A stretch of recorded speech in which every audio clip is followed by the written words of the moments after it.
السلام علیکم۔ کیا اسلام نے عورت کو کمتر سمجھا ہے؟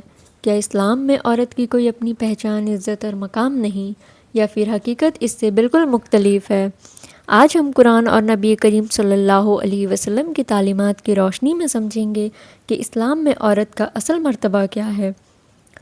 اسلام نے عورت کو صرف کسی کی بیٹی، بیوی یا ماں کے طور پر نہیں دیکھا، بلکہ اسے ایک مکمل انسان اور اللہ کی بندی کے طور پر بھی پہچان دی۔ قرآن بتاتا ہے کہ مرد ہو یا عورت، جو کوئی ایمان کے ساتھ نیک عمل کرے، اللہ اس کے عمل کو ضائع نہیں کرتا۔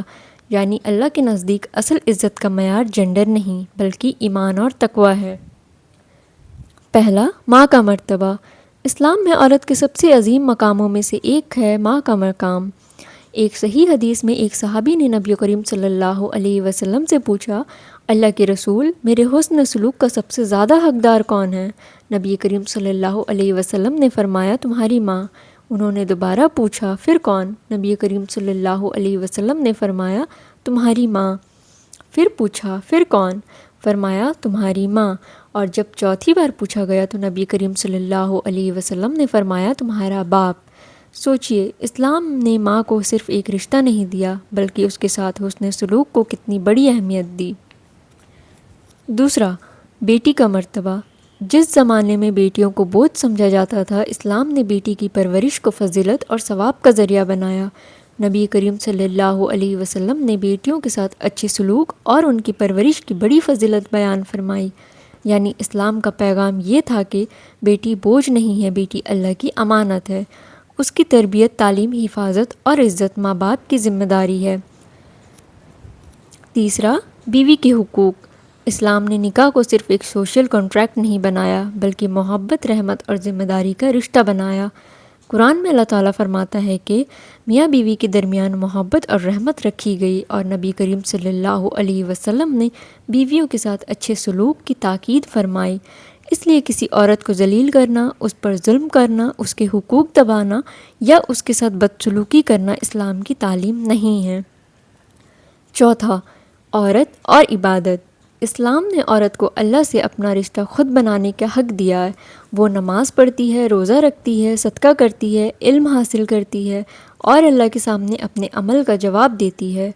قرآن میں مومن مردوں اور مومن عورتوں دونوں کا ذکر کرتے ہوئے اللہ نے ان کے لیے مغفرت اور عظیم اجر کا وعدہ کیا۔ یعنی اللہ کے سامنے عورت کی روحانی قیمت کسی مرد سے کم نہیں۔ پانچواں، اسلام اور کلچر میں فرق۔ یہاں ایک بہت ضروری بات سمجھنا چاہیے۔ ہر وہ چیز جو کسی مسلم سوسائٹی میں ہوتی ہے، ضروری نہیں کہ وہ اسلام بھی ہو۔ کبھی کلچر کے نام پر عورت کے ساتھ ناانصافی ہوتی ہے، کبھی اس کی تعلیم روک دی جاتی ہے، کبھی اس کے جائز حقوق چھینے جاتے ہیں، اور پھر ان سب کو اسلام کے نام سے پیش کر دیا جاتا ہے۔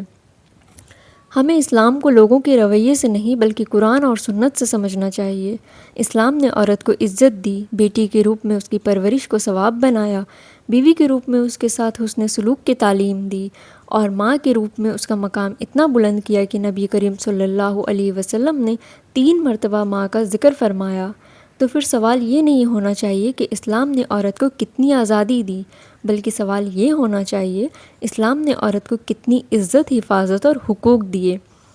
اسلام میں عورت کی قیمت اس کی شکل، مال، شہرت یا دنیا کی اپروول سے طے نہیں ہوتی۔ اس کی اصل قیمت اللہ کے نزدیک اس کے ایمان، تقویٰ اور عمل سے ہے۔ اس لیے اگر ہم واقعی اسلام کو سمجھنا چاہتے ہیں تو ہمیں صرف اپنی روایت نہیں بلکہ قرآن اور سنت کو دیکھنا ہوگا۔ اگر آپ کو یہ ویڈیو انفارمیٹیو لگا ہو تو اسے شیئر کریں تاکہ زیادہ لوگ اسلام میں عورت کا اصل مقام کو سمجھ سکیں۔ اللہ ہمیں قرآن اور سنت کو سمجھنے اور اس پر عمل کرنے کی توفیق عطا فرمائے۔ آمین۔